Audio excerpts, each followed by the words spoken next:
Booker is an incredibly flexible app that will help you sync from Google Sheets to QuickBooks to create and manage monthly journal entries. And this Booker is showing lots of different things, from loans to leases, to payroll, to allocations, sales commissions, and 401k accruals.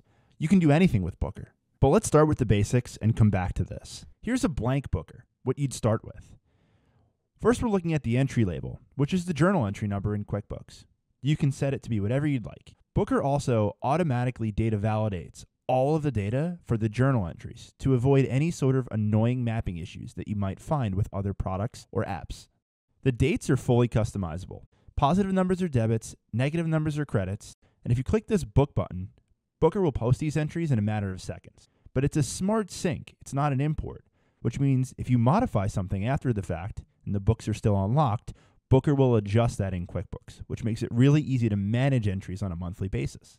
If we're looking at this fully built-out version of Booker, the next thing I'll highlight is the fact that you can use formulas to tick and tie the debits and credits to supporting workbooks within the same file.